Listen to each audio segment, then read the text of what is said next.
There was this bias that non-MBAs cannot contribute. Okay. I'm not an MBA. I did my master's in social welfare. Top leaders in the organization would just play the card of prejudice, the card of age shaming and whole lot of other stuff. Yes. And I personally feel that the roadway or the path of progress for women in corporate is far more tougher than Sure. men face. Sure. You won't believe that when we used to have these panel interviews, young MBA women used to be in the interviews, and they were asked this question. Okay, so what have you planned for your future? Meaning, are you going to get married? And then what about, oh, you're newly married, so are you thinking of having kids? True. Why don't we give the woman the chance, the choice to make her own journey? And what if she has kids? Why does that come in the way? Correct. Are often seen as either too aggressive or too soft. The male panelists very quickly turned around and said, she sounds too aggressive. Will she make a good leader? Yeah. So then I had Sounds to familiar. tell them that if this was a male candidate, would you have the same comment? A bit on that aggression part, Yeah. that strong female leaders are labeled as aggressive, unfortunately, not only by men, but by women too. Leadership, somewhere in the mind's unconscious biases, leadership is masculine. Male leaders are also at times very insecure. If a woman is given the role, then it is termed as, oh, because they want to increase the diversity number there.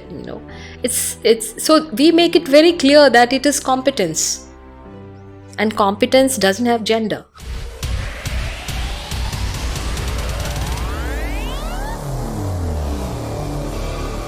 Welcome to the Snakes and Ladders show. Today we have an extraordinary guest who has not only shaped organizations but also empowered leaders to rise.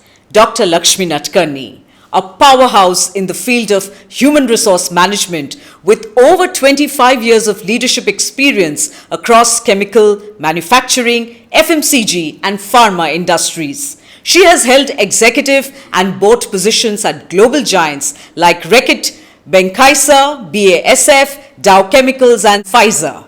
From driving HR transformation to coaching top executives, she now dedicates her time to mentoring future leaders and advocating for women in leadership. Let's dive into her journey and wisdom. Dr. Lakshmi Nadkarni, welcome to the 7th episode of the Snakes and Ladders show. We are absolutely thrilled and honored, and I am very, very happy to have our guest of honor with us here today, Dr. Lakshmi Nadkarni. She has had a phenomenal journey in the world of corporate as a business leader, as an HR transformation practitioner, and today as an extremely successful and well-known business coach. Welcome to the show, Dr. Lakshmi. Thank you, Ronita. How are you feeling to be here today in the studio? Wonderful, very excited, a little nervous.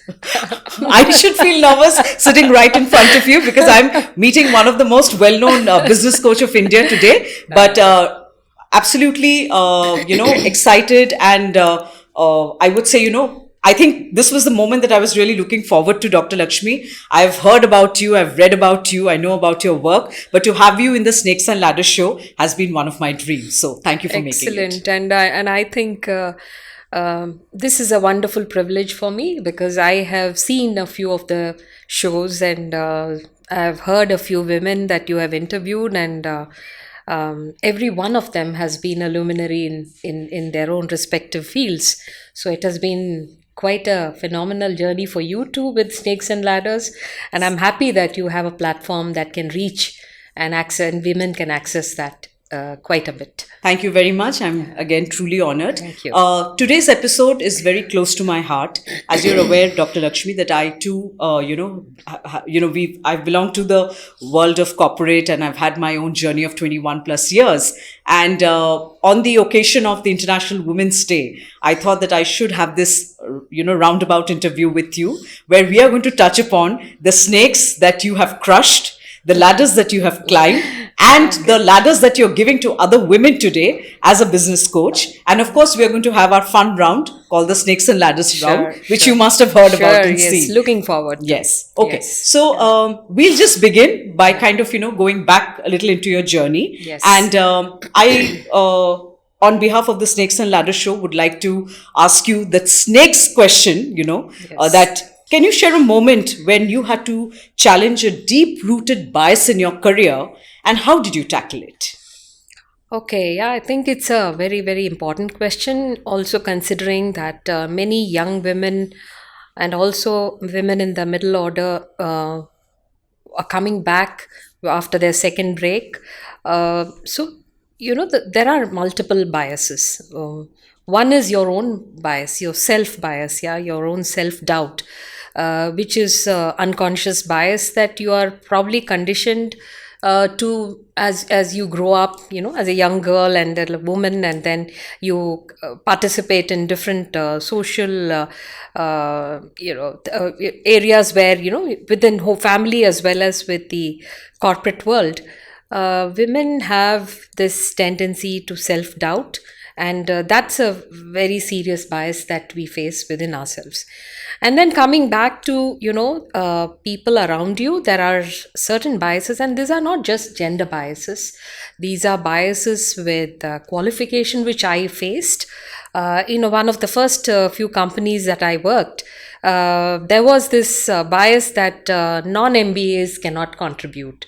I'm Okay. not an MBA. I did my master's in social welfare, and I pursued my PhD in industrial social psychology. But that was not enough. Okay, so I was given the feeling that's not enough. So that was one of the biases, qualification bias.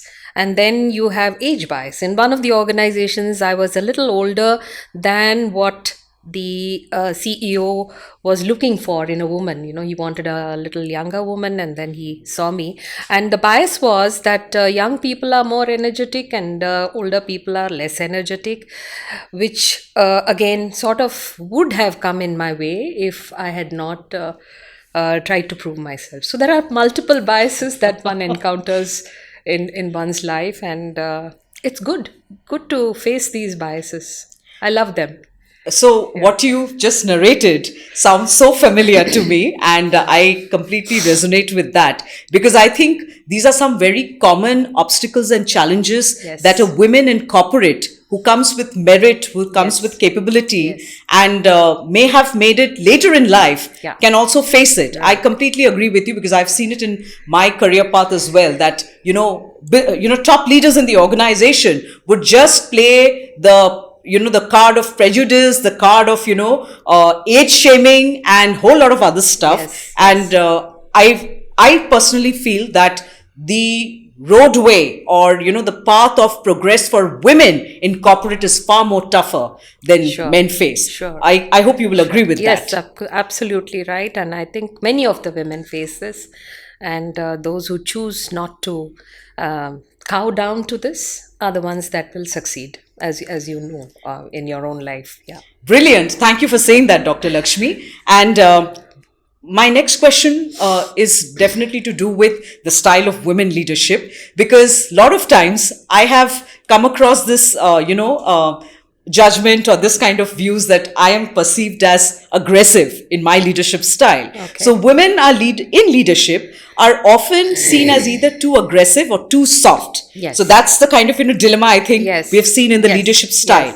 So Yes. have you faced this double blind dilemma and how Yes. did you navigate it? Yes, yes, I have faced it myself, and as you mentioned that you've been perceived as aggressive and probably not good enough for leading a team and things like that. I mean, this sort of comes in the way.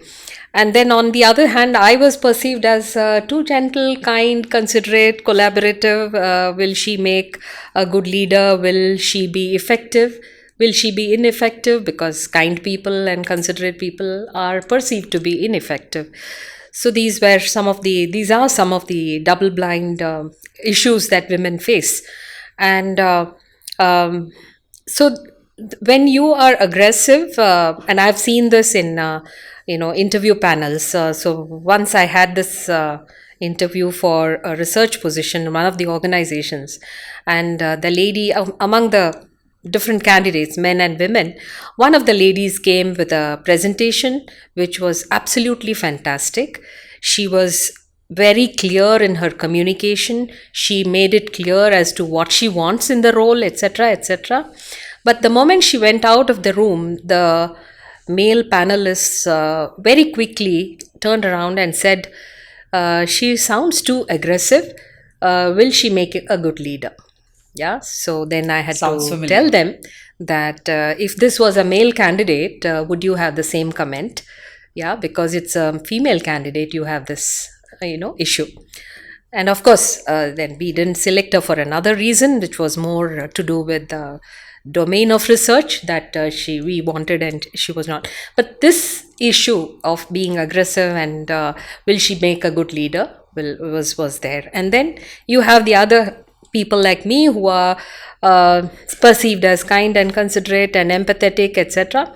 How will they be good leaders? Will they be effective leaders? I think the one thing that I have learned, and I also in my coaching, I tell women that reframe your own narrative. Yeah, your narrative of being aggressive, it will be decisive and visionary, Fantastic. and the narrative for being soft is being kind, considerate, and empathetic. Yeah, and that gives you an edge. Both these give you an edge. So do not worry. Yeah, you will be heard. Yeah, so that's how I sort of use this in my coaching experiences. That's very profound, actually, Dr. Lakshmi, and I completely agree with you. I think there has to be a sense of balance. Like, you need Exactly. to definitely, Yeah. as a leader, succeed as a decision maker, Correct. and Yeah. also have the ability Yes. to lead your team through various challenges, Sure. various ambiguity and Yes. chaos that Yes. can happen, Yes. in Yes. any industry today, or in Yes. any field of profession that you Right. choose to, Right. but also having empathy, compassion, and understanding the people's Absolutely. part, and then Absolutely. building the bridge between business, between the Yes. organization, Yes. between the workforce. I think Correct. that's what Yeah. makes Yeah. a leader definitely That's strong and authentic. right. Yeah. If you Being would firm, agree. being Yeah. firm, also is being decisive, Yes. firm, and gentle. You can be Absolutely. all these three at the same Yes. time. Yes. Yeah. And I believe that being soft and being kind is also a power. Required. Yes, Yes. that I don't think Yeah. many people have. Yeah. So if you Yeah. have the right blend Both. between the two, Yeah. you can definitely You succeed. need to flex yourself all the time, depending on the situations. Absolutely. Yeah. Thank you for sharing that wonderful insight. I'm Yeah. sure Yeah. our audience here today, who are aspiring leaders in the organization, Yeah. and especially the women I'm talking about, Yes. will Yes. definitely find it very, very insightful and Right. something that they can take away. I will move on to the next question, Dr. Lakshmi. And here I would like to touch upon the fact that there are some hidden and overlooked barriers that continue to hold women Yeah. in corporate leadership. Yeah. I'm sure you've come across them because you've been Yeah, yeah. coaching so many of Yes. the business leaders, and especially women today. What are your thoughts on the same? Yeah, so the barriers, like I said in the beginning, are within the women also, which is self doubt and, having the imposter syndrome. Yes. And then you have the barriers that come from the outside, which is both from women as well as men, with unconscious bias that women can do only this and women cannot do this. Especially when I was sort of hiring for roles in the sales and marketing and for manufacturing, there was this very stereotyped gendered view that females cannot do work in sales. You won't believe that when we used to have these panel interviews, young MBA women used to be in the interviews, and they were asked this question. Okay, so what have you planned for your future? Meaning, are you going to get married? Married. And then what about, oh, you're newly married. So are you thinking of having kids? And then will you be able to do this job? You will be transferred, and you will have to probably visit some remote locations. Will you be able to So after the interview, we used to always have this introspection.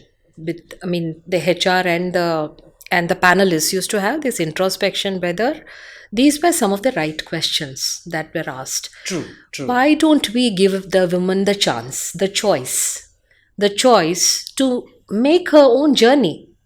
If she is not interested in, if she knows the job description, she knows she has to travel, she knows she's probably is going, waiting to have her kids after 2 years, give her the choice. And what if she has kids?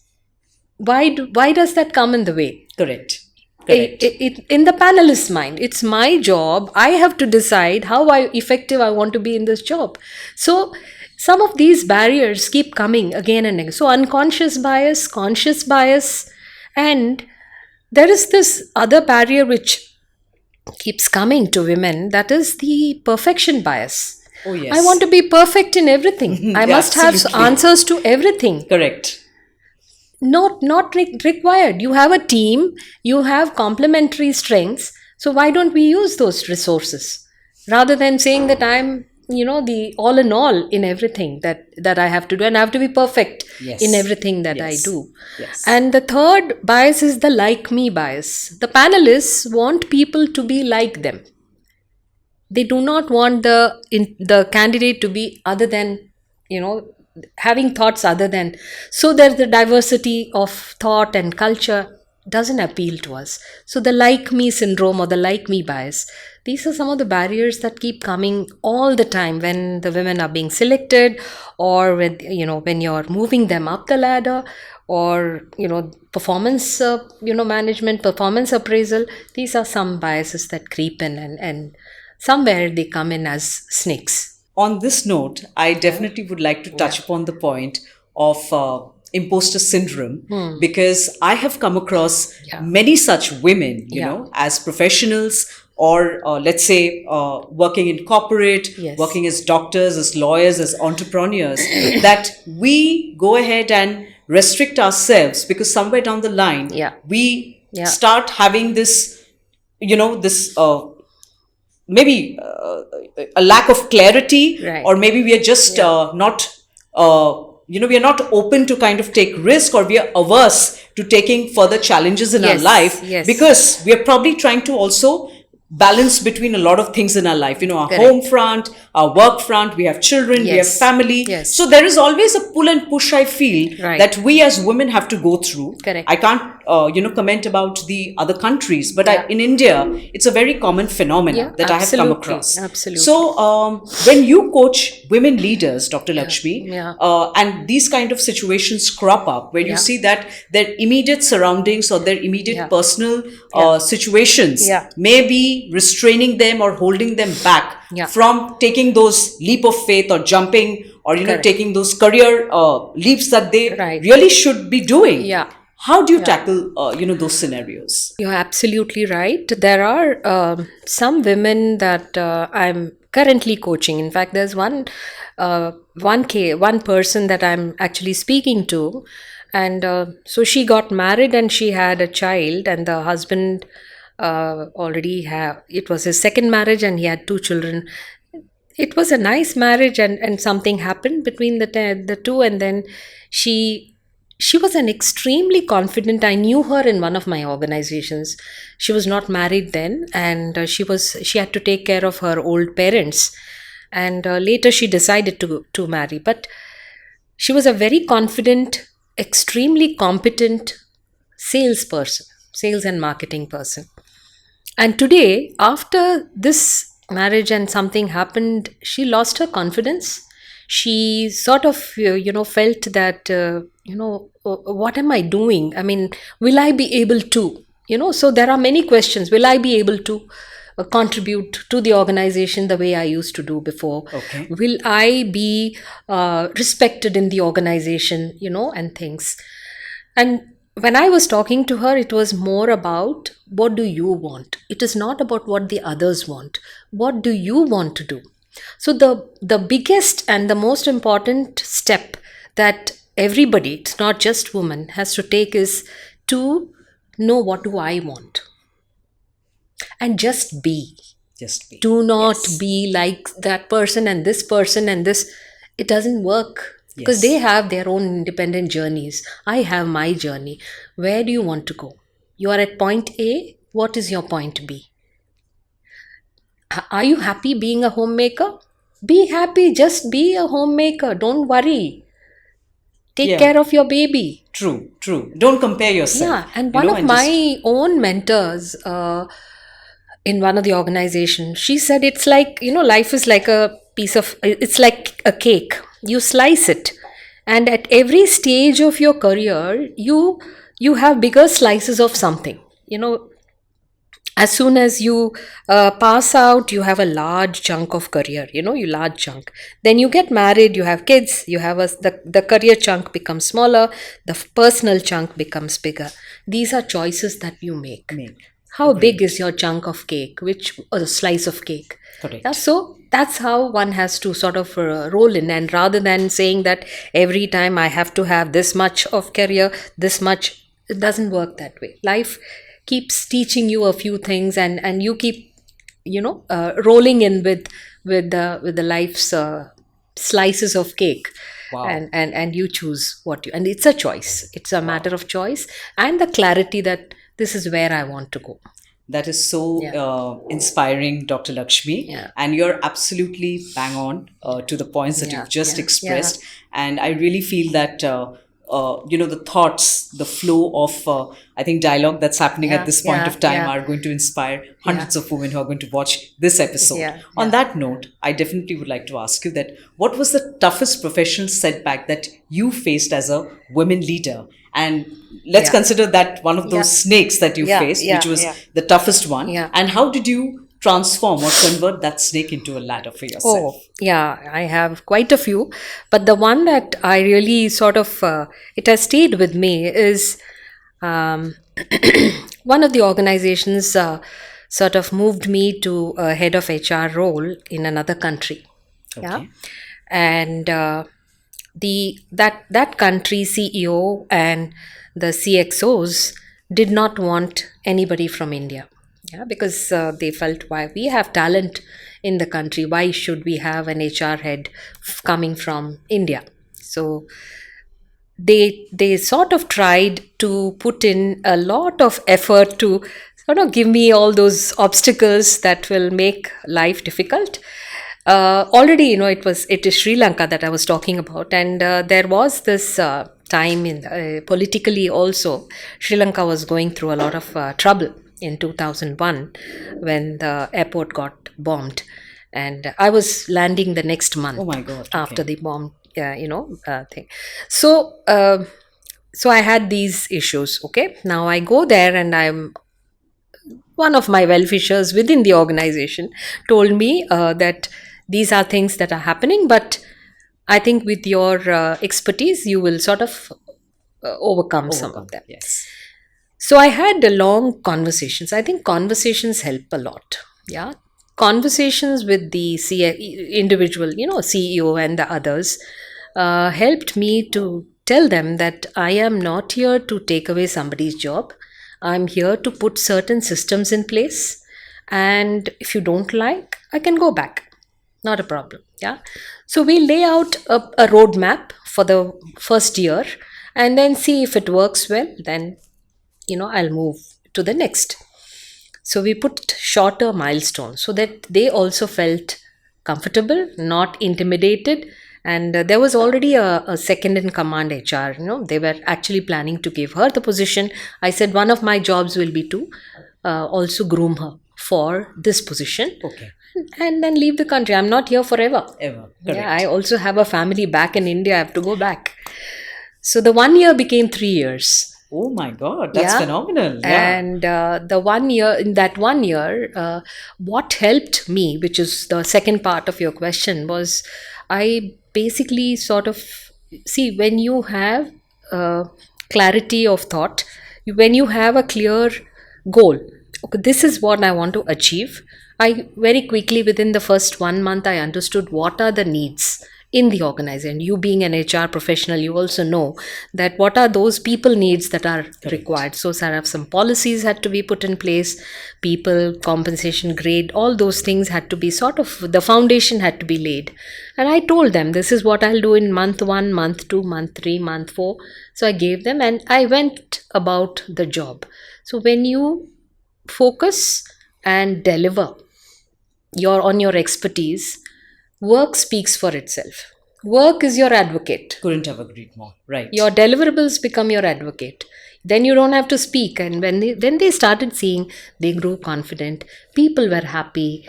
Everybody sort of was clear as to what are the policies in the organization, where do I stand. That clarity also helped. And then they said, no, I think you will need 1 more year to groom the person. So you stay over and groom the person. And then there was another assignment that came along at the end of the 2nd year, for which I had to stay the 3rd year also. And then, so work speaks for itself. You have to be clear, do your work, focus on your work, and that will speak for itself. You don't have to keep tom-tomming about anything. I completely agree. And this is a great example of a success story and one of the case studies of, actually leadership evolving and how you transformed it into a fantastic integration between, India and the other country that you visited. So thank you for sharing that. Thank you. And I would now like to delve upon something that I'm sure you have been facing in your day-to-day coaching sessions, that often we find that women hesitate to step into leadership roles. Yes. And many organizations, unfortunately, don't help. Yes. I have seen that while they're okay to make the bottom rank heavier by having more women, but at the top, the seats are still empty for women leaders. Yes. So how can organizations and mentors change that narrative? Yeah. So first is maybe a couple of sentences on why this is happening. And I've sort of, all my 25 plus years, I've sort of worked on the reasons behind why women are not, climbing up the ladder. And we talk about the glass ceiling, but actually it is not there. If the women have the resilience to work on some of the areas that they need to work on as you climb on the ladder. The dropout rate is very high at the lower levels. So a lot of women join the organization from business schools and engineering colleges, etc., etc. And when they sort of, after 2 or 3 years, as the nature would have it, life would have it, they get married, they then move to their wherever their spouses live. So then they go away, or they have kids and then they want to leave, etc., etc. So there are the dropout rates are extremely high at the operational levels.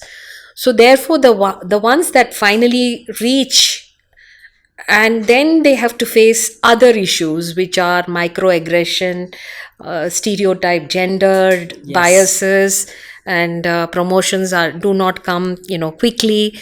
So there, unless the organization has a very intense, systematic way of dealing and addressing these issues, it will not happen. And we've sort of, I was fortunate enough in a few organizations where the leadership was very convinced, very, very convinced that we need to give them I'll give you one very, very strong example in this. So there was this, one of our manufacturing sites in the companies was looking for a head of manufacturing. Now, within the site, we had multiple plants, okay? And these plants belong to different businesses. So multiple businesses, multiple plants, and then now you're looking for a head of manufacturing. So there was one lady who was in another city, and me and the CEO basically said that I think we should look at her. Okay. Quickly came the retort saying that no, but she's very aggressive and she will sort of rummage the whole place over. People will leave, blah blah blah. And but the CEO was very firm, and I was also extremely. I started to have these conversations as I did before, and made them understand that this is an opportunity which will help the organization, with a strong message that women can look up to careers even in Correct. non-stereotype roles. So this is a manufacturing role. Yes, yes. And the head of manufacturing can be called upon to come at night, come in the day, come during holidays, weekends, all of that. Yeah. So she agreed for that, and then she came. So on the safety side, I was in chemical industry for a very long time, and chemical industry is extremely obsessed about safety standards. So so the audit that happened, safety audit that happened in the first year, the previous years, 3 years in a row, it was a red audit. Okay. Yeah. And this lady came, and there were 9 months given to her when the audit was going to happen. And of course, as people imagined and expected, two or three heads of plants and some of the other people left the organization because she was tough. She was demanding, and she said, "This is how we are going to get a green audit. Otherwise, we will not get it." Now, that is the balance that one has to, look at whether, where do you apply your firmness and aggression or assertiveness, and where do you become considerate and empathetic. Correct. While she was an empathetic person, here there was a need to be, very firm. People left, but she didn't bother. She hired a couple of other people who came into the company. She took resources from this is another thing that women have. They know where their resources are, and they can quickly bring them in for the time being to make sure that, the systems are laid out. Yeah. And you will not believe, in 9 months' time, that audit was a green audit. After Wow. 3 bad years, this audit became a green audit, and then everybody started to look at, oh yeah, that was the right decision. Yeah. Wow. So here, there are some examples of women coming into these kind of positions, and there are the kind of snakes, and there are other challenges that one faces. Phenomenal, and how she sort of navigated her way and got success for the organization. Yeah. That is truly Yeah. fantastic. Yeah. And I think it's the narrative of a firebrand that you've Yes. worked with very Yes. closely. Yes. And taking a cue from that, Yeah. my next question would once again be a bit on that aggression part. Yeah. That strong female leaders are labeled as aggressive, unfortunately, not only by men, but by women too. Yes. So, what do you think, Dr. Lakshmi?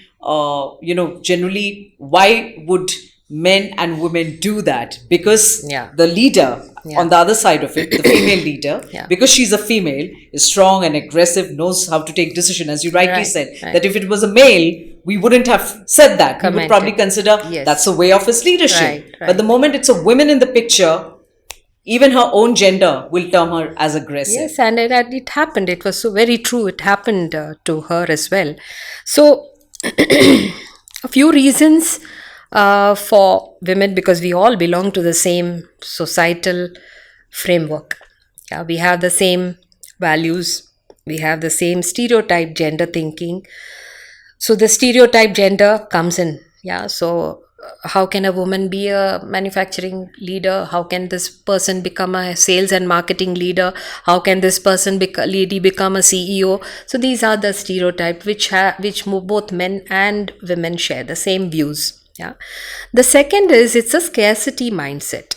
Yeah. There are fewer and fewer women who are there available for such positions. So then the competition becomes very tough. Correct. So there may be women, one or two other women who may be aspiring to come there. So they are not going to act as ladders. They are going to act as snakes. Snakes in each other's way. Yeah. Unfortunate, but that is true. And that's the way nature works. Yeah. And the second part of it is that leadership, somewhere in the mind's unconscious biases, leadership is masculine.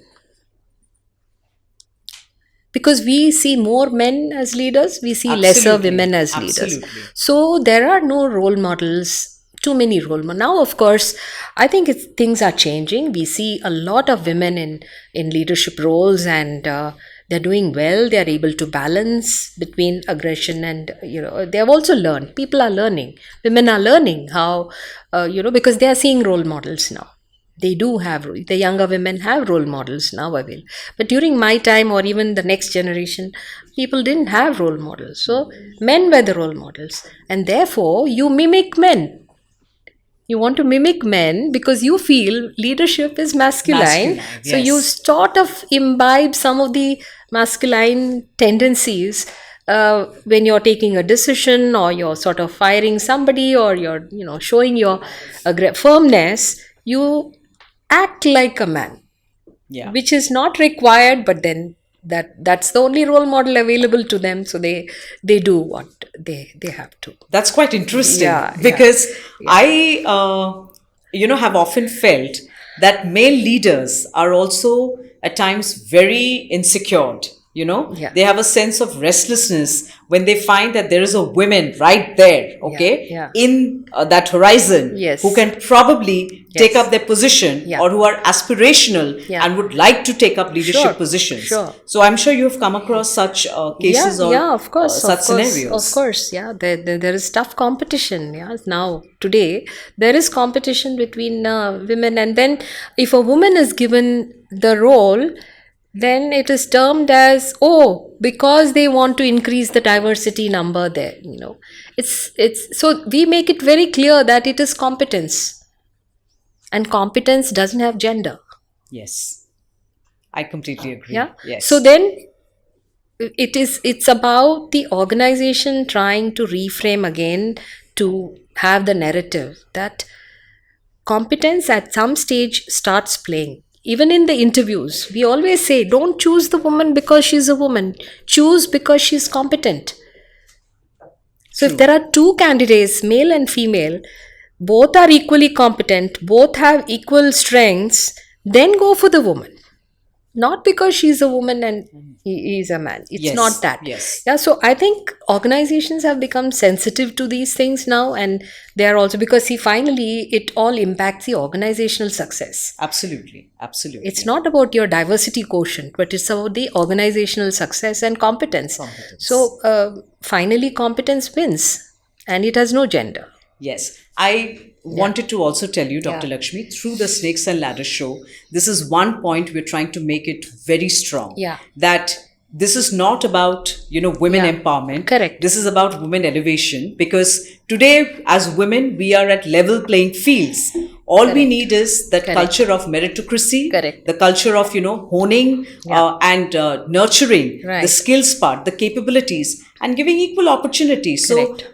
at an organizational level, even at a national level, I think we need to see that women coming there, Sure. sitting for the interviews, kind of being on the same platform as Exactly. men, and let the best win. Correct.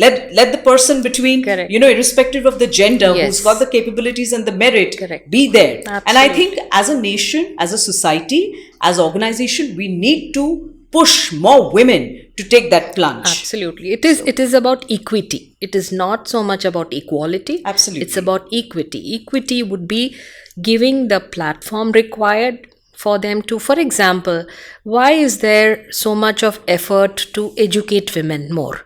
Because you want women to come up to that Yes, level where yes. then they come to the playing field. Yes. Today it is not level playing, because more boys are going to schools, dropout rate of girls is very high, and so you are giving them that additional platform so they can come up, and then they compete with With whoever. whoever. Yeah. Yes. So that's about, the competence has to be built. Yes. Once you build the foundation and the competence, and then they play an equal game. Absolutely. Yeah. And that's Yeah. definitely the point that we want to Sure, make through sure, the SNL show. sure, But here is another question that has been playing on my mind, and I wanted to definitely bring it up in this segment. It's about the motherhood penalty, Yes. which a lot of women in Yes, the corporate yes, world today yes, face. That yes. do you think that Yeah. women are unfairly expected to prove their commitment to work after having children? And how do we shift this mindset? Okay. Yeah, so there are, I look at it from 2 points of view.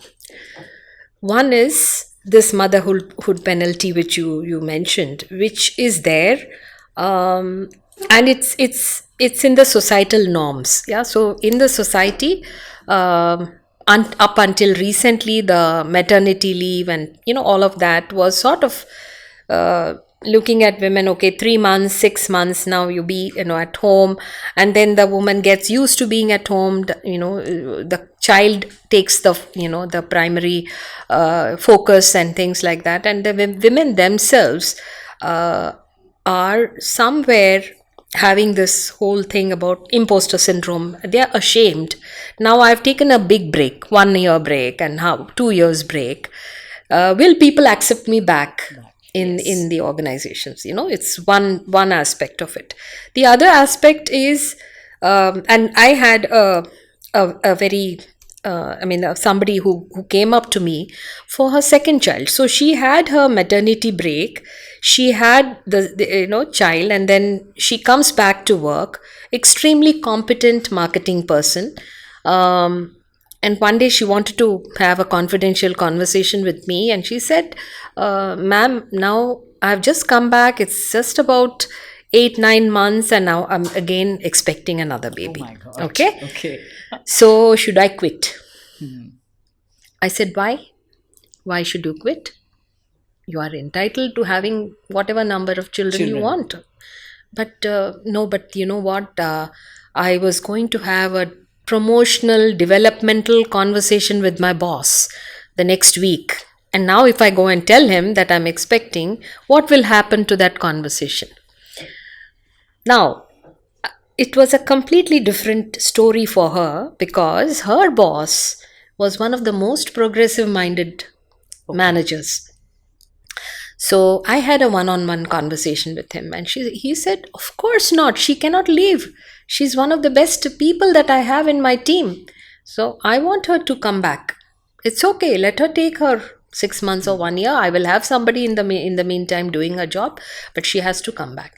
Story was completely different. Yes. Yeah, so this motherhood was not a penalty. Yeah, it was more of a boon, and she happily came back, and that reinforced her value of her confidence within herself. Correct. Her conviction. Yes. And she gave all her whatever she could to the organization.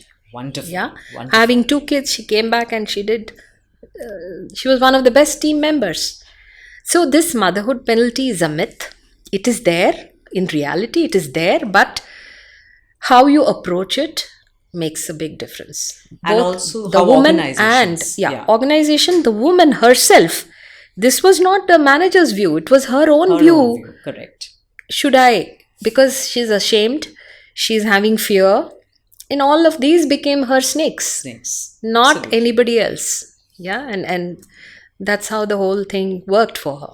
Very wonderfully touched upon. Yeah. And I think, each of these segments that we are talking about today brings forth the realities that we face in the corporate world, but also how women like us can navigate through those challenges and how we can turn challenges into opportunities. Absolutely. So we are rightly touching upon that, but that brings us to the end of the snake segment. Okay. And thank you, Dr. Lakshmi, for answering all of that with so much of authenticity, with spontaneity. We will now move on to the lattice segment, which I'm sure will be, again, another interesting round with you. Absolutely. I'm looking forward to it. Yes. All right. We are now going to be moving into the lattice section with none other than the fiery, bold, and of course, the powerful Dr. Lakshmi Nadkarni. So, Dr. Lakshmi, coming to the lattice segment, I definitely would like to touch upon something which talks about your strengths. So, please tell us, what unique strengths do you bring to leadership coaching as a woman, and how do they help drive real change? I think if I do a little bit of reflection of my own self, the strengths that sort of are at the topmost are authenticity. I would like to be just me. Do not want to mimic others or imitate others just because that looks nice or sounds nice.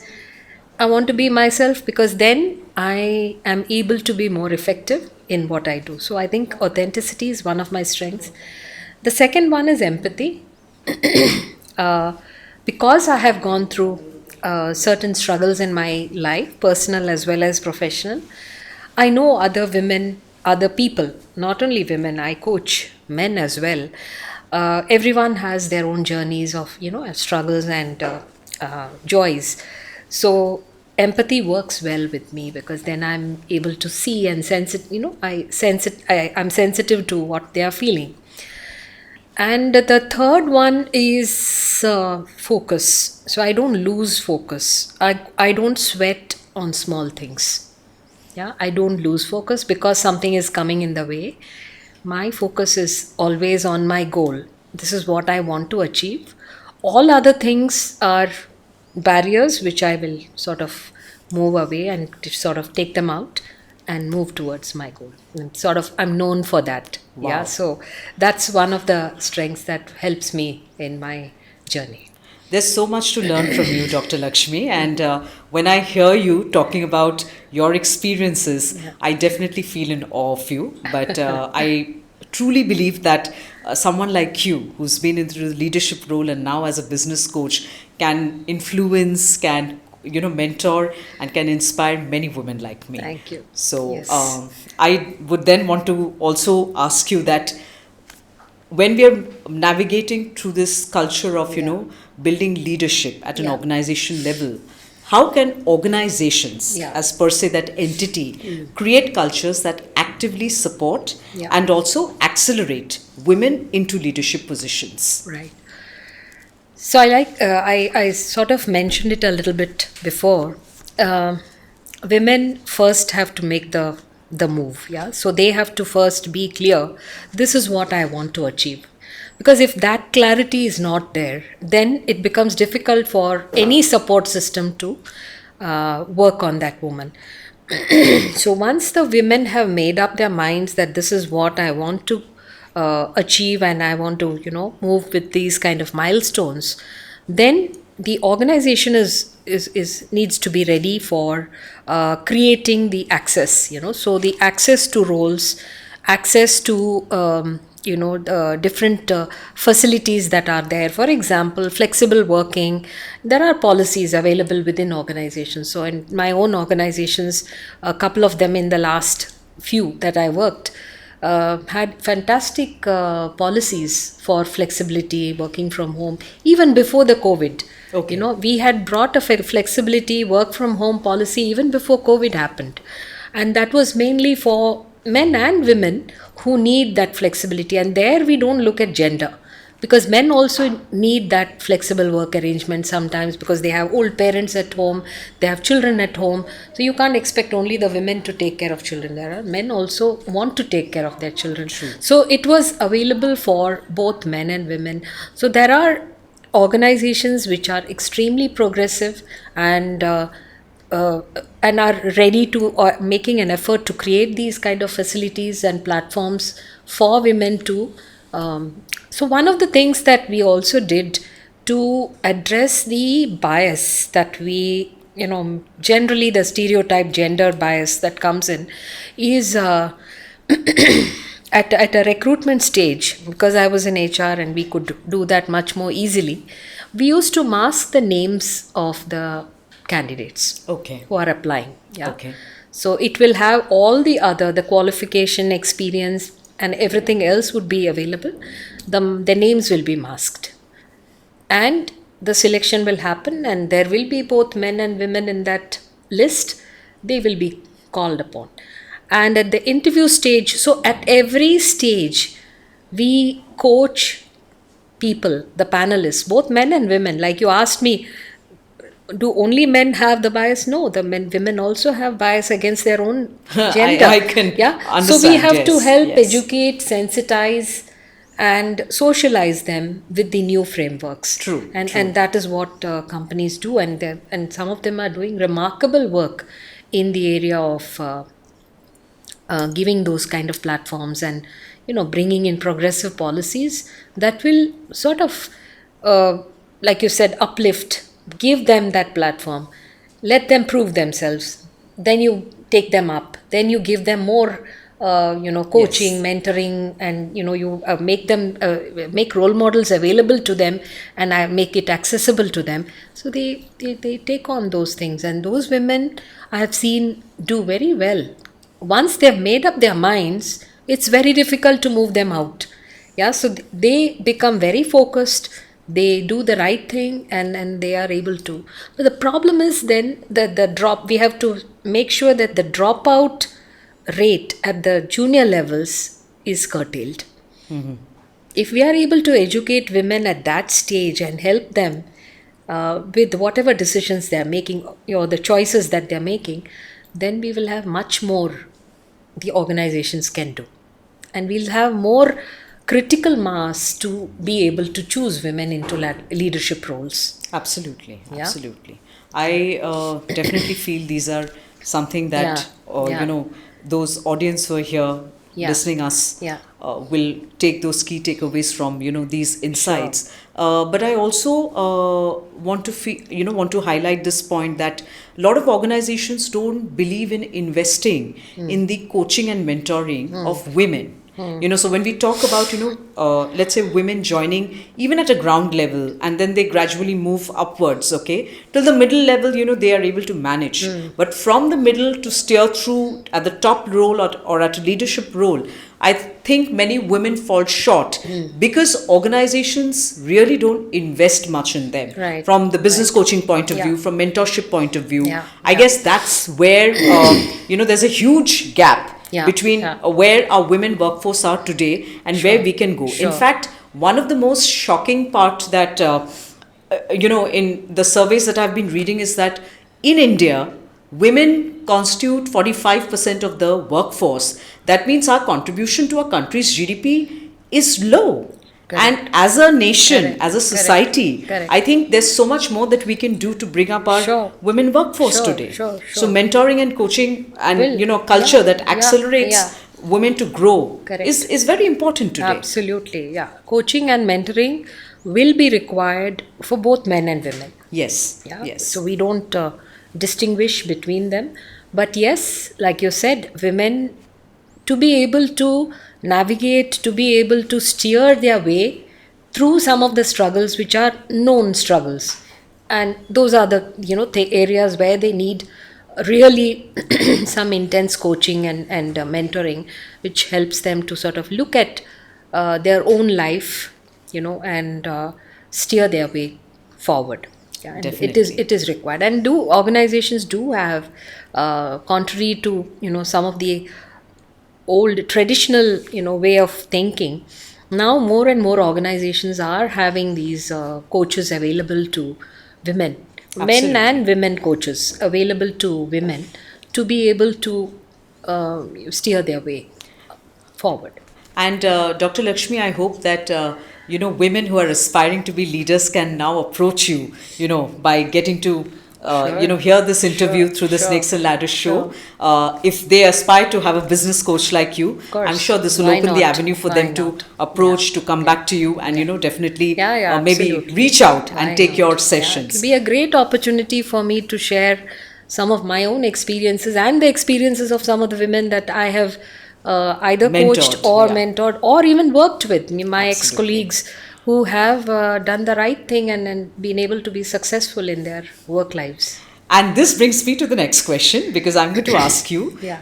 to share a coaching success story that truly stands out, and what key insights did it offer you as a business coach? Okay. So there is this, of course, I coach both men and women, but if you are asking me specifically about women coaching, one of the women that I have coached is somebody who has transitioned from a second rung of the ladder to the becoming the HR head of an organization, of a multinational organization.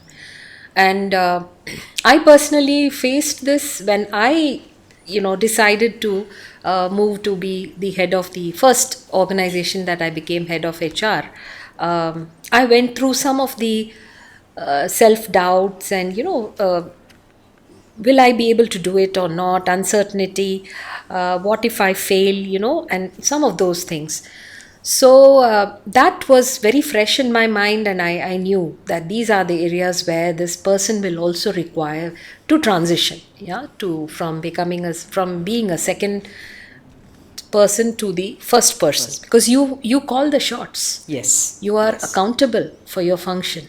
You're accountable to the organization. True. You have True to that. answer the questions, and it's not easy. Yeah, you don't have air cover. Correct. Yeah, Correct. but it was a very, very happy experience of seeing this person succeed in that role beautifully, transitioned, and then she was able to really make an impact because she was very competent in what she was doing. So, competence, like I said, speaks for itself. And then step by step she was learning, and she would come to me once in a while to say, I have a situation. Okay, I have a situation where the manager is extremely aggressive and wants to thrust his point of view on the rest of the leadership. And then, I would then share my own experiences of, okay, in this situation, what I would have done. But now you think in your context, will this be okay, useful? And then, so we used to sort of keep on discussing, having these very interesting conversations. And then she would apply some of those things into her workplace. And Yeah. sometimes it would fail, sometimes it would, she would succeed. So there are both failure and success stories. Wonderful. But we learn from both. Wonderful. In fact, we learn from failure more. Yes, Yeah. yes, because that's why failures are the, basically the Yeah, cornerstones, stepping stones to absolutely, success, to of success, course. absolutely. Absolutely. Yeah, yeah. So, well, this is getting interesting because I'm now going to delve a little deeper Yeah. because I would like to ask you Yeah. that what will define the most successful leaders of tomorrow, and are women naturally positioned to excel in those areas? Right. Yeah, I think leadership itself, as a concept or theory, is undergoing a lot of change. Yeah, because it is no longer the traditional authoritarian dictatorship, or one-sided approach. It's going to be a multi-pronged approach for the leader. So, an empathetic leader is the one that perhaps will succeed more. Okay. Yeah. And there, women have an edge. Yeah, because emotional quotient is better. When I say better, it doesn't mean that men do not have it. I've seen excellent men having excellent emotional quotient, and I've personally been mentored by one of them, as my previous bosses. He has mentored me, he has coached me, and he used to have this very firm, aggressive side, and then there was this feminine side, we would say. I mean, there where he would have the kind, gentle, compassionate approach. So it was a beautiful combination of both. Both the elements. Yeah, and it would come in different contexts, different situations. He would sort of balance it out very well. So I learned a lot from that, and therefore I say that women with this ability to be able to be sensitive. So look at a mother to a child is very strict when Yes, it needs of to course. she needs to be, and very compassionate when she needs to be. Yeah, the child goes to the mother very naturally because she has this huge compassion for her kids. The same way, I think leadership is going to be that way. You have to balance between discipline and empathy, and and steer. And it is now so much teamship. It's moved away from leadership to teamship, where you know the resources within your team, and it's no longer that pyramid, that hierarchy, that the way it used to be. It is more kind of a hub and spoke, where the leader is in the middle, and then you have the people around you, and they all work together as a team. So it is a team leadership, teamship, that is going to be. And there women play a very important role. And natural abilities for empathy, natural abilities for being gentle where it requires to be, natural ability to do multitasking, because women are generally very good at multitasking. You have to do multiple things at the same time, plan Absolutely. things, and execute things at the same time. So I think there women do have an edge, and the future leadership, I can see women coming in quite a big number, and I'm sure they'll do very well because they are extremely aware of their own goals. They have made their choices, and they know what is the right thing to do. Wow. I mean, it really makes me feel, excited. One, I get to hear about a new word, a new term, teamship.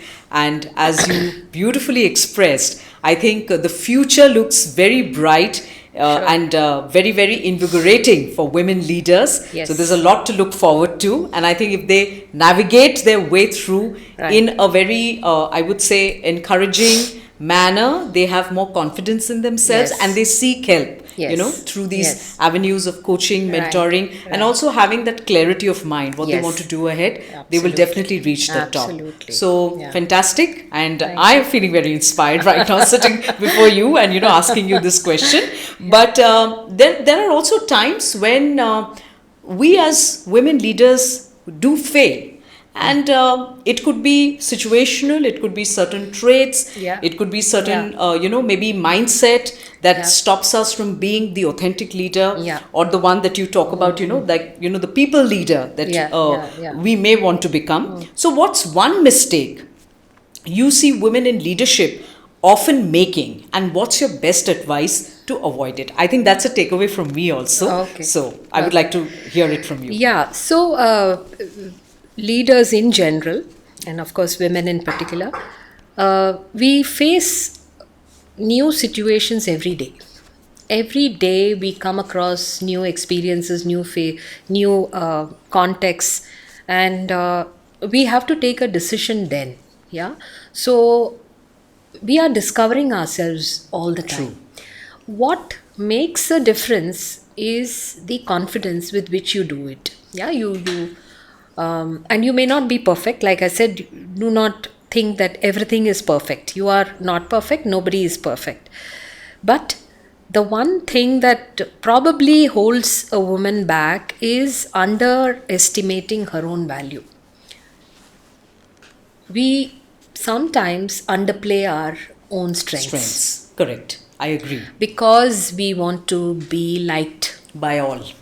The Yes. likability factor Yes. is sometimes superseding what you would do as the right thing to do. Yes. So there, I think one has to make a decision that I am confident in who I am. So I don't need to worry about what people are going to say. Am I going to be unpopular because of this? Don't worry about that. Just do what is right for you and for the organization. Absolutely. I think that, and don't underestimate your own strength. Once you are in that position where you know your own strength, then I think the rest will follow. Because you don't give permission to others to make you feel inferior. Yeah, it is your own choice. If you want to feel inferior, it's your choice. If you want to feel superior, it's your choice. Yes. So know your own strength and do not underplay it. Yes. Yes. Just go by your gut. Absolutely.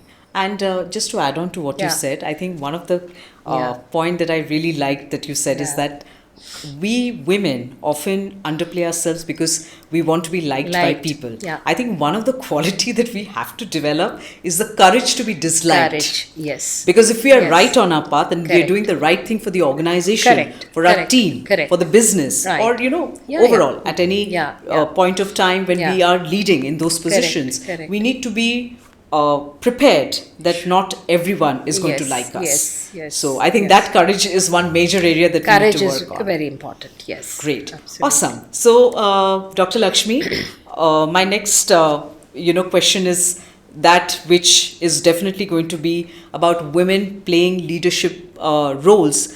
But how can successful women leaders mentor and pull more women to the top? Because one of the areas that I believe a lot of women lack in Yeah. is they don't take enough women along with them. When they reach the top, they enjoy a lot of exclusivity. But to have other women, from Coming the level of into their the- organizations Yeah, to yeah. move into that succession planning role or to develop or to help them out, Yeah, a lot yeah. of women leaders have failed in that area. Yeah, yeah, What's your take on that?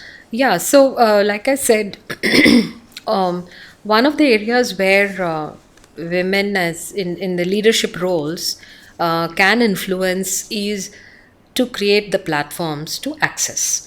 So access to leadership, access to mentorship, access to coaching, access to more knowledge, access to more experience, and having conversations with women, as many as you can, because these one-on-one conversations help a lot, and it has helped me with other team members in my own organization. So when you have, because each person's story is different, Different, each yes. person's journey is different. They will have different struggle. One brush you can't paint all. Absolutely. So you need to have different strokes for different people. True. But as a leader, you have an access. So can you create an access to some of the different platforms that are available for the girls, for the women who can do well in their lives? Absolutely. Yeah, and Yes. you see the potential. You have been there and you are here now. So can you go back to point A and tell them that, you know what, these are some things that are bound to happen. How can you navigate? Absolutely. Yes. Talk to us, talk to your manager, talk to your people. And the second thing is, the other influence is on the manager's sensitization. Yeah, how many managers can you sensitize to be able to provide those that freedom and that empowerment to the women to be able to access those platforms. Yeah? Wonderful. Because one person cannot do too many. So you many, yes. create more subsystems to be able to the entire ecosystem. In fact, we'll need to be Yes, prepared yes. for getting other women into. Absolutely. into- So we need to build the Yes, ecosystem that yes, way, and I completely yes, agree with you on yes, that, yes. because it's important to build more women workforce Yes. who are able to take up leadership Right, positions right, at the top right, and contribute right. to the organization's Correct, success. correct. So yes, that is something I guess we need to ponder upon Sure. and do a lot more work in that Yeah, area yeah, as we go absolutely, ahead. yes. All right. So coming to the next question, Dr. Lakshmi, what lasting impact do you hope to have on the next generation of women leaders? Well, see, it's not just about me, it is about creating, like you said, the ecosystem for us to create a legacy. Okay, we are leaving a legacy. What are we leaving behind?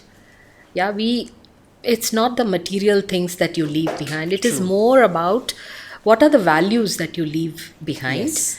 And how true have you been to yourself? Yeah, how authentic have you been to yourself? And also let people know that it is not such a difficult journey. Okay, challenges will be there. There. And what is life without challenges? Challenges are, I would say, and one of the famous quotes is, challenges are opportunities in disguise. Yes, yes, rightly said. All of us have met with challenge. A child, a baby, infant meets with challenge. And that's how the child grows up. Yeah, with the challenges. Challenge of walking, challenge of crawling, challenge of falling. In everything, you will have that pain. Truly said. There's no Yes. gain without pain. And we will need to work through these, the maze of challenges. And then that's when suffer becomes more fruitful. Yes. And you become more how should I say, very very strong in your mental framework and your emotional framework. If you've gone through challenges, I'm 100% sure women or men become more strong, and they will be able to face anything in life. Yeah, so struggles, do not be fearful of struggles. Just face them, confront them, and forge ahead. Awesome. Very powerfully articulated, I must say. And once again, I think in the ladder segment, when we are now coming to the end of it, I have Yes. one question that I'm sure the audience would also love to know. because you had a long journey Yes. and a very, very powerful journey today Yeah, that, you know, yeah, we're able to yeah, learn from you. We're yeah. able to hear you out today when you're talking about these Mm-hmm. experiences. If you could go back in time, what would you tell your younger self about leadership and success? Yeah, I know. So many years back, who I was and what I was. I think one thing that I'll probably tell myself is trust your own intuition. Sometimes we go by what is happening around us and we are not listening to our inner self. Yeah. So if I were to go back and there were some intuitive things that came to me at those points, I chose to ignore them. But now if I was to sort of go back and tell myself, trust that intuition. Yeah, trust that intuition. And the second important lesson that I would like tell myself is embrace fear. And it's going to be there. Fears are going to be there. Embrace it and then confront it. Yeah, don't push it away, because fear is part of life. Yeah, you will have fears, but how are you going to then come out of it is only when you embrace it. Okay, and recognize that you have a fear, recognize that you have a sense of shame. Recognize that, acknowledge that, and then confront it. And so those are two or three things that I'll tell myself, to my younger self, if I were to sort of walk back on my own path. Wow. I mean, now that I sit before you, it's been a while that I have not heard a leader, talk in this kind of flow. And it's been a very, very motivating session for me here today while interviewing you and having these conversations. So that brings us to the end of the ladder segment. You've been very patient. You've been beautifully articulating your thoughts and your responses to the questions. But it's now time to move to a little bit of fun element with Dr. Lakshmi Nadkarni, because we are now going to play the snakes and ladders round with you. Are you ready? Yes, absolutely excited. All right, let's get on to it then. Sure. All right, so we are now into the most exciting segment of the Snakes and Ladder show. We are going to be playing the Snakes and Ladder game with Dr. Lakshmi Nadkarni. So, are you ready, Dr. Lakshmi? Very ready and nervous. To roll the dice, and let's see Yes. how soon you get right to the top with your I'm queen sure. stuff. I'm Okay, sure, yeah. all right. So, I'll request you to please, start the game. That's one. So, you're right there on one. So, you have to, yes. Yes. Yeah. Okay, now I'm going to be doing a rapid fire round with you with each rolling of the dice. Okay. So my first rapid fire question to you is one word that describes leadership for you. Authenticity. Wonderful. Next round, please. That's four. Okay. Let's see where you're going. All right. Dr. Lakshmi is playing very Moving. carefully. All right. So my next rapid fire round is a book every leader must read. Okay, there are quite a number of books, but Brené Brown, who has written Dare to Lead. Okay. I think that's a wonderful book for vulnerability, courage, and empathy. Okay. Brené Brown's Dare to Lead. All the women leaders out there and those aspiring, better purchase this book today itself, because I'm going to do that and I'll start reading. Sure. Next round, please. That's a 6. Let's see where it takes you. Audience, we see Dr. Lakshmi moving up the ladder. Okay, she actually reaches, ahead, but there's a big snake out there. We are going to wait and watch. But my question to you is that your biggest strength as a leader? Empathy. I thought so. And one more I want to add is resilience. Resilience. Wonderful, wonderful. Yeah. I take that with me as, again, my key takeaway. Let's see if Dr. Lakshmi is able to reach. Oh my God, that's a fantastic two. She actually reaches the top in a very short while. Please move the queen to the top. Wonderful. Now I'm going to ask you some, rapid questions because you've reached at the top so soon. Okay. I need to learn this art from you. A leadership myth that needs to be broken, according to you. A leadership myth, is that the leader knows all the answers. And sometimes the leader is also not perfect. He or she is learning. So they don't have all the answers. The answers are with the team. Team. Wonderful. One woman leader who inspires you the most? There are several, but the one that stands out for me is J.K. Rowling. the author of Harry Potter. She's one of my favorites She's too. fantastic leader. Okay. A fantastic leader who has her perseverance in the face of struggles. I think something phenomenal that one can learn from. Okay, I mean, it comes as a surprise that you actually follow J.K. Rowling, but I completely agree with you that she's a phenomenal woman and also an exemplary, leader in her own rights. Sure. Okay, now my next question to you is, what's the fastest way to shut down a sexist comment in a meeting? I'm sure you've done that, so. Yeah, I think you have to raise your not voice in terms of the decimal level, but I think a very strong retort to something that is not acceptable has to be made to make sure that people do not follow that path. Okay, great. I'm going to keep that in mind because sometimes my decibel goes up, but I have to come with better retorts. A workplace bias you wish didn't exist? I think there are a lot of unconscious biases, and unconscious bias can be anything right from qualification to age to gender to abilities. I think unconscious bias. Okay, wonderful. Yeah. And what's the best fake excuse to leave a boring meeting? There are so many meetings in the corporate world, so now I want to know what could you give as one of the best fake excuse? I think washroom excuse is the best. Nobody can question you on that. Okay. But apart from that, I think it is also important to make sure that the meeting is not boring, because you are at a place of influence.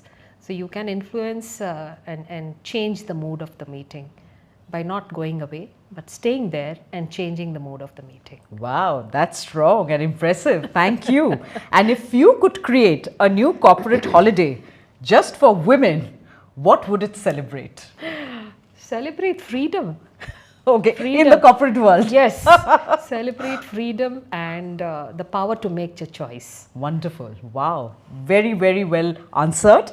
And one thing you wish more organizations did for women? Create platforms and provide access and platforms for coaching and mentoring, and create more role models. Yeah. Okay. Organizations have the power to do that. All right. Leaders have the power to do that. Do that, yes, completely agree. If not HR and coaching, what would you be doing? Oh, that's a wonderful question. Perhaps teaching, because I love teaching. I started my career with teaching, and that would be my other choice. I'm sure you would have been wonderful and too good as a teacher if you would have chosen that as well as your profession. The one thing you never compromise on as a leader? Values, values of respect, integrity, and courage. Wonderful. I will never compromise on those. That's really awesome.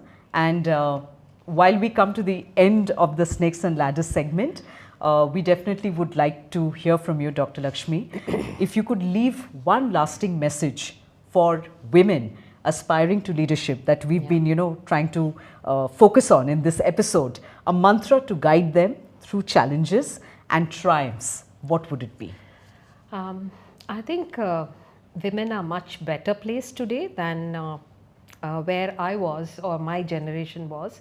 So one piece of advice, not advice, one piece of suggestion I would give is lead with courage, trust your own value system, and remember that your voice will always be heard. Beautiful. Can I add one more to that? Yeah, sure. And the dare to dream factor. Dare to dream, absolutely. Yeah, lead by courage automatically helps you to dream big in life. Absolutely, absolutely. Yeah. And go by those dreams. Don't give up. Don't give up. Some really great focus areas to be looking at. But thank you for sharing your knowledge, your journey, your powerful narrative and your story, your experience with us in the Snakes and Ladders show. And I believe that, this is just one of the session where I'm sitting before someone I can consider as a guru, a coach, and a mentor. We wish you all the very best, Dr. Lakshmi, in your journey of coaching, mentoring many more women leaders, because you are a true woman elevator, and thank you so much for making it to the show today. It has been a tremendous sense of fulfillment being with you on the show, Ronita. Thank you. And may you be more successful in creating such beautiful messaging across to the other women who are aspiring to Thank you very much. leaders. So, ladies and gentlemen, as we come to the end of the Snakes and Ladder episode, a very special one with Dr. Lakshmi Nadkarni, who's been an inspiration and a role model for me in my corporate journey. I'm very honored that today I have her with me in this show, and there's this beautiful conversation and very powerful dialogues that we've had with her today. On behalf of the Snakes and Ladder show, I would like to give her this small token of gratitude. Dr. Lakshmi Nadkarni, this is for you as a force for women elevation. So thank you so much.